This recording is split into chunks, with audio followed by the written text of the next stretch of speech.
Why do growing businesses love working in Slack? Let's ask Christy at Ari Bikes. Running things in Slack saves me so much time. AI summaries save 97 minutes per week. What say you, Rox from Gosney? Slack helps us build community, it helps us build connection. Your partners, vendors and customers all in one place. Take us on home, Ashley from Caraway. If we didn't have Slack tomorrow, I would explode. Well, let's not let that happen. Visit slack.com/podcast to get 50% off Slack Business Plus. Does it ever feel like you're a marketing professional just speaking into the void? But with LinkedIn ads, you can know you're reaching the right decision makers, a network of 130 million of them, in fact. You can even target buyers by job title, industry, company, seniority, skills, and did I say job title? See how you can avoid the void and reach the right buyers with LinkedIn ads. Spend $250 on your first campaign and get a free $250 credit for the next one. Get started at linkedin.com/campaign. Terms and conditions apply.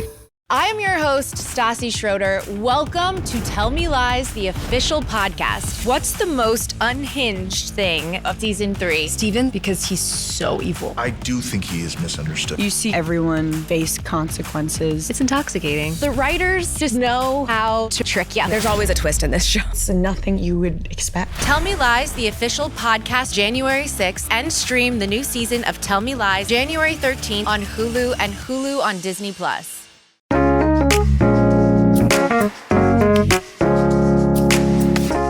Katie, I have so many questions for you right now because, like I want to ask, in all sincerity, does Seventh Heaven count as Christian content or not? This is the first time I've ever watched any of Seventh Heaven. Are you serious? Oh, I didn't know that. This was like a family show for my family. Like, this was like the show. So when one of my sisters, I don't remember which one, would have it on because I knew the theme song. I know the Seventh Heaven. I know. I had to skip it because I was just like, no, we're not getting that stuck in my head today. I wrote down, I remember this theme song. It's a very poorly written bop. Like, it's actually super catchy. It's very catchy. The lyrics are dog shit. Like, when you're actually listening to what they're singing, it's such a bad song. You're not wrong, but this was the mid-90s, and this was the freaking... I mean, this, Touched by an Angel, like, there were so many, like, popularized Christian shows, and this was the one. Remind me, was... Touched by an Angel was another one which I never watched, but like Touched by an Angel, didn't that have like kind of a pop song theme? I think it did. I think it was a little bit like, it was a little more into like mysticism than it was because they were angels. And because I was thinking of like, you know, like when we were growing up, Dawson's Creek literally had like I Don't Want to Wait from Paula. Like I feel like my memory is that Sorry. I feel like my memory is like Touched by an Angel, the theme song was like an already established popular song, but I could be completely wrong. I think you're right. Oh man. Now I'm looking it up. I have to. Yeah, I love that we start with Seventh Heaven, but Seventh Heaven was not a song that was popular before the TV show. This was okay. No, I'm wrong. The opening theme for Touched by an Angel was a song called "Walk with You" by Della Reese. Oh. I don't remember that artist or that song, so maybe I don't know what I was thinking it may or may not have been. Good to know, I guess. Della Reese, it looks like she was on the Ed Sullivan Show. Pretty established singer as far as I remember. Oh, she was also, I believe, the star of she appeared in Touched by an Angel. So not the star of, but she was in a couple episodes of the show as well. All right, well, we'll get there, I'm sure. Yeah, we'll cover that. But I guess what I mean is like when we've covered like Veggie Tales and McGee and Me and a few of those other shows, those were like made for Christians on like Christian networks or in the straight to video market, but like Seventh Heaven was like, I mean, this shit, I was blown away. Yeah. This ran for 11 seasons. There are 243 episodes of this show. Yes. And like, so like this was like a mainstream popular thing. It was huge. It was a big deal. It was on a broadcast network, and they were dealing with a modern family that had a pastor as a dad. Now, because this first episode's really kind of establishing things. Yeah. Did you, as a viewer at the time, did it feel like like you were being like evangelicalized through it, or was it just a drama that had this Christian family as like the setup to it? That's a good question. I mean, for the most part, especially this first episode, you get a lot of the like, let's have the soft music and talk to dad. Yeah. And that was really like a big thing of the 90s. And like we would always say that when my dad wanted to have a talk, he wanted to have the music swelling and and have like that intimate moment. And it's just like, that's not how this works. I'd say it was more preachy in the broadcast sense than it was in the like straight up Jesus songs sense. Okay. I would say it was very much the Christianity of the 90s, as far as what I remember. Where it was like, we're trying to be cool and hip and subversive in some ways, but also Jesus loves you. At the end of the day, because it is like, I was not a teen drama person, which is probably shocking information to a lot of people just with my whole OC. 90s teen flick. Well, but that's the thing. Like, it was my late 20s, early 30s when I watched Dawson's Creek, Gilmore Girls, The OC, like all of those shows. Like, I've watched One Tree Hill. Like, I've watched all of those in the last 10 years, but not any of them as they were airing. Like, as things were airing, I was a sitcoms and cartoons guy all throughout school. Like, an hour drama, please. Like, I could still to this day, I would rather watch a sitcom than an hour drama any day of the week. Understandably. For some reason, that was 100% the content in the Elsa Sir household. Like, dramas were our jam, and we were a dramatic family. Like, we were going through shit, and it was just one of those things that was just like, it was cathartic, I guess, because maybe there was so much like internal turmoil within our family. But like, this was one of those shows that was just like, everybody gather around in the couch and we'll watch Seventh Heaven this Tuesday night or something. Yeah, this will bring us together as a family. 100%. Yeah. But it is like, I get it to a certain extent, right? Like, it's and this, comparatively to all of the other teen dramas I just named, this was so much more sugary sweet and kind of GPG rated. Like, the big element of drama in this is the mom's decision not to get chemotherapy for her cancer diagnosis. And like, that's like kind of what that hinges on. I'm going to ask you a question about Seventh Heaven that I feel like I know the answer to. But, One Tree Hill, The OC, all of these shows, there's so much like sex and violence and like big drama. Did Seventh Heaven feels more like it has more in common with like the danger level of Full House? You know, like, did it always stay that way? Was it always pretty safe, or did they lean into those tropes of like the teen dramas of that time period?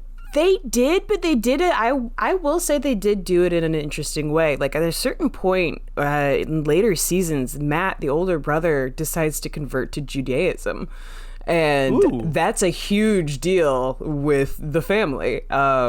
Simon, I remember for some reason Simon just being the kid that I was annoyed by the entire time. I mean, he annoyed me in this first episode, so that doesn't shock me at all. Understandable. But, he's like literally going through teenhood. I feel like Jessica Alba probably goes through some kind of potential rape situation. I can't remember fully, but like they do have like heavier themes throughout. I mean, the smoking thing with Matt was definitely a thing, and also teen heartthrob. Holy cow, those freaking I was gonna say, drapes. This guy, like, he's a very attractive young man. quite a good actor, and I was like kind of blown away by how few things after this I recognized that he did. Like this should have been a launching pad for this actor, and it does not appear that was truly the case for him. It was not the case for a lot of them, which was interesting because the mom, I think, is probably the best actress of all of them. Like, she's very much a simple, preacher's wife mom, but like I love how she delivered her lines. I love whenever she had her like soft music moment with the kids. It felt way more real than future child molester and lead of the show, pastor. Oh, what? Yeah. Yeah. Oh, no. Yeah. Oh, man, he was too method in the role of a pastor. Yeah, unfortunately. Don't like that at all. No, there's a lot of interesting things that come with Seventh Heaven, I will say. Dear Lord, I did not need to know that information. That is upsetting. Sorry. But hey, it's what we're here for, I guess. I don't know where I'm going. Well, I mean, no, it's one of the I will say it's one of the interesting facts about this show. And like, I mean, when in the 90s there were a lot of shows that were trying to popularize like mysticism with Christianity, or just like the overall everyday life of Christianity within a community, whatever it may be. And this being a major broadcast network show, I think similar to Full House and how Danny Tanner, his stand-up became like super raunchy. I feel like there were some things that like a lot of people were fighting against, and Jessica Alba was one of them. But I think the interesting thing, and I could be completely wrong, so if someone knows, please correct me. But I think the interesting thing with Bob Saget was that was his comedy before Full House as well, and it was like this thing that for like a decade he had to just pretend that wasn't his comedy. Which is what's so interesting about sort of these. I mean, the 80s were the height of like heavy cocaine stand-up and then moving into sitcom, and that really stylized the 90s comedy scene. Consider that like Reverb, and then the mid-90s where the dramas started happening, and then the early 2000s when we had these like really super heavy dramas that were like, okay, this is a lot, especially for a network broadcast show. Like I feel like it's like the mid-90s hit the like hangover of dramas where they like really went hard. No, you're not wrong with that assessment. I do have to say, on a slight tangent, anytime that I have watched Full House, right? Like it's like shown up in the past like 10 years, knowing the type of person Bob Saget actually was, which his comedy does not indicate the person he was. By all accounts, everything I've ever heard is that he was a very really nice guy, kind and generous guy. But like the difference between his stand-up persona and his Danny Tanner persona is so dramatic that you really realize that you've underestimated how good of an actor Bob Saget is, because it feels so, when you're watching him in Full House or on America's Funniest Home Videos, that just feels so true to who that person is. Yeah. And then you see him like do stand-up or appear in any other film, and he's so raunchy. Not that character. No, that indicates a pretty damn good actor, but it also indicates that like he's got a little bit more knowledge of every area and like how to act in those different areas. 100%. Other people. Okay, can we just talk really quickly about the line? I completely forgot about the storyline of Lucy trying to get her period, which enraged me as a kid. I was about Lucy's age when this show came out, and she was begging to get her period. Wild. No kid really we wanted to keep up with all the other kids, but at the same time, like I was praying that my period never would come, because I was just like, I don't want that. Love of God, no, that sounds terrible. 100%. And I thought it was hysterical when Mary and Lucy are jogging, and Mary's like talking about the hot guy Jeff, and like, oh, how he's her type or whatever, and Lucy's like, he's not my type, and she's like, what's your type? And she says Prince Charles, future King of England, Prince Charles. Listen, all the ladies love Prince Charles. You know it. I know it. I don't know about that. At Maximum Mediocrity, people say things like, I don't dress like this on the regular basis. This isn't my, pooping uniform. This is not. and they also say things like, The nurses are usually either angels of mercy or whores. every episode is a new experience where you get to know people that aren't famous but should be. Why am I facing Floyd Mayweather in the woods? My co-host Morgan and I track down the people you didn't know you needed to hear from. It's like hot sex in a mug. We are the Maximum Mediocrity Podcast, and we are on all major podcasting platforms. We'll be waiting for you. Before we even jump into all of that, I think we have to discuss, like, my mind was blown watching this, just in the way that the first, 5 minutes happen of this is crazy. Yes. We have 3 different segments in the first 5 minutes of this show that all serve the same purpose, which is let's introduce you to what these character tropes are for these characters. And it starts with them all waking up the parents in the morning, which is such a full, even the punchline at the end of that is a Full House thing where it's like, Saturday. don't you guys remember what day it is? It's Saturday. It's the day Mom and Dad get to sleep in. Oh no, we gotta get out of here. Seventh heaven. Yeah, I'm just what the fuck is this? And then on top of that, then yes, you get this dinner scene, which I was blown away. They had Rory Orbison money in this show. I know. This is how you know this was a major broadcast network show. I forgot. I was like, oh my God, they're really playing this song, and they are really doing a preemptive sex scene right now. They quite literally get through 2 verses and a chorus of this song before it's shut off. And that kitchen, man, I want that kitchen. That is a pretty good ass kitchen. But yeah, I was like, what? I know. This show was so baffling, and that was such a almost, I hate to use the word hacky because it sounds so mean. It's just saccharine sweet. This entire show is very saccharine sweet, but they really do punch in the drama later episodes. But it's, I didn't hate my time watching this, but I also didn't love my time. It was one of those things where it's oh, this is if this was on in the background, I wouldn't care. This sounds so mean. I don't mean it to. But there are certain shows to me that are great, sick on the couch shows. Yes. Right? They're low stakes. You can maybe fall asleep while watching it because it's got you're not going to have explosions and guns. It's just a calm mood. And Friends is great for that. Gilmore Girls is great for Golden Girls. Yeah. I think that this falls into that category of if I was sick on the couch all day, I could have worse shows on than Seventh Heaven as I'm drifting in and out of consciousness on the couch. It's a little. I'm definitely way past when I would ever actively watch this. But I also just watched The OC and One Tree Hill for the first time a year ago. So what the fuck do I know? Truly.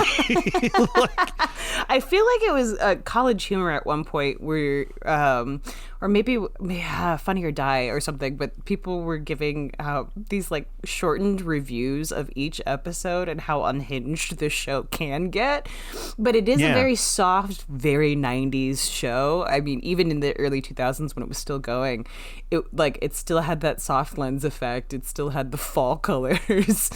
Soft is the perfect way to describe it. Yeah.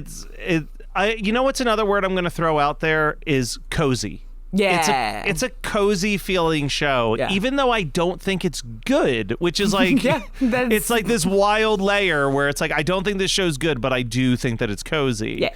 Yeah. And I think that's what I was trying to get at with what I was explaining was I could fall asleep to this because it's got completely harmless vibes associated with it, but that doesn't necessarily mean I'm having a good time while I'm falling asleep, but like, sure, like a hot cup of tea or like a bowl of soup and like wrapped in a blanket on a cold day. Like there are far worse things that could be on my television. Yeah. 100%. Yeah, it's a cozy show. It's a not inconsequential show. Like they definitely have consequences for things. But yeah, it's not a shouty show. It's not a yelly show, but it's an interesting show. There is a weird saccharine sweetness to it.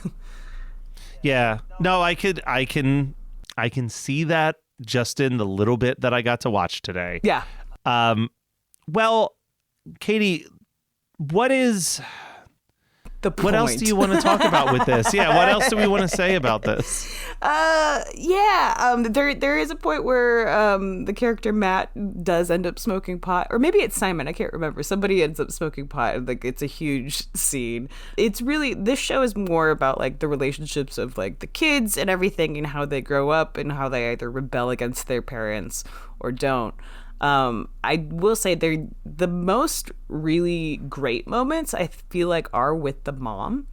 Okay. There was this one episode I remember distinctly where she is so overwhelmed with everything that she has to do with the family, with the kids, with the church, with all the things, that she goes and like has like a weekend to herself or something like that. And she good for her. Well, that was the thing, is that like she's like, I feel selfish for taking this time, and someone explains to her like, isn't it important that you put the life-saving measures on yourself first before you go and do that for others?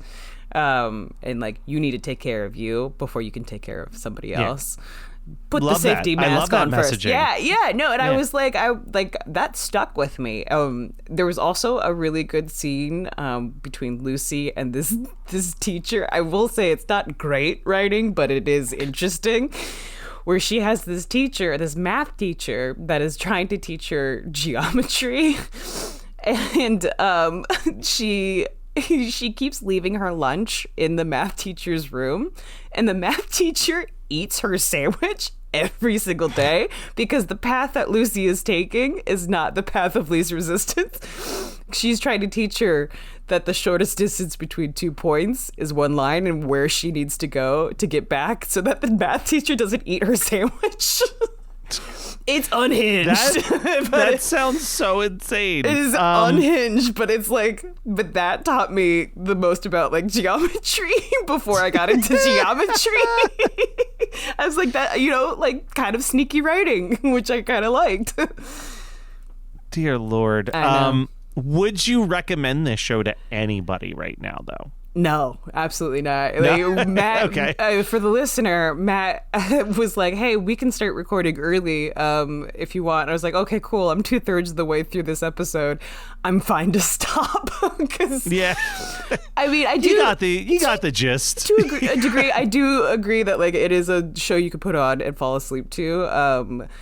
You might wake up in a weird part because there are some odd storylines in this show.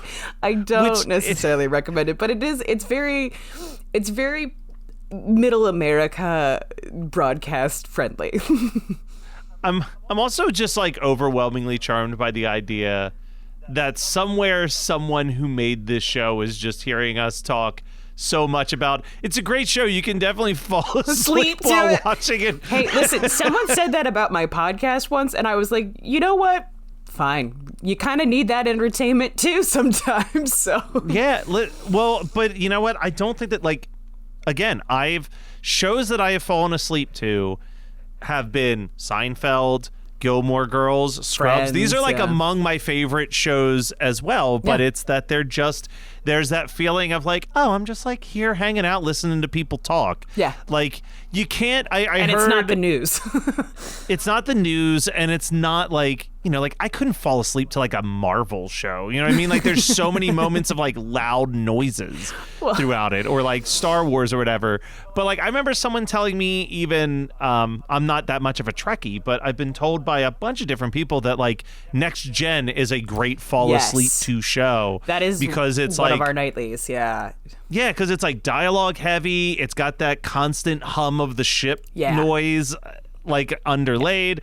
So it's like, that doesn't mean, just because something is good to fall asleep to doesn't necessarily mean that it's bad. a bad show that's tiring you out. It's that it's comforting. Yeah, that's that. I mean, that is what it is. Like that's what Seventh Heaven is. That is exactly what Star Trek Next Generation is.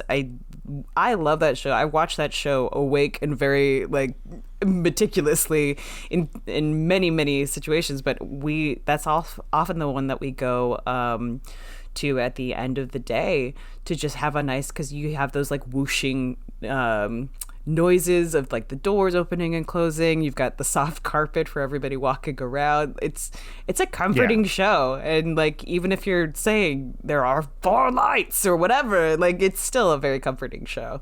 Yeah. All right. That is, I think, all we have to say about the pilot episode of Seventh Heaven. Katie, do you foresee us seeing future episodes of Seventh Heaven, or was this enough of a walk down memory lane for you? This was enough of a walk down memory lane for me, but if there is a guest that is out there that is like, we have to do this episode, I'm potentially willing to go and revisit.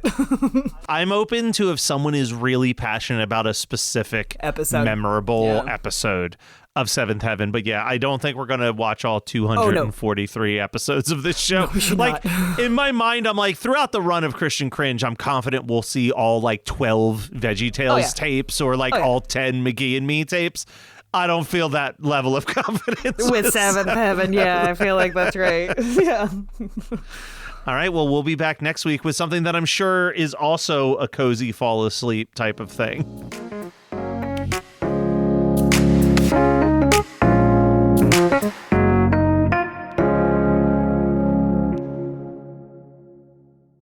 This episode is brought to you by Dead Man's Wire, the new film from Roquet Entertainment. Dead Man's Wire is the incredible true story of the 1977 kidnapping that turned an aspiring entrepreneur into an outlaw folk hero. Directed by legendary filmmaker Gus Van Sant, Dead Man's Wire stars Bill Skarsgård, Dacre Montgomery, Carrie Elways, and Myha'la, with Coleman Domingo and Al Pacino. Now playing in select theaters everywhere January 16th. You're listening to the Geekscape Network.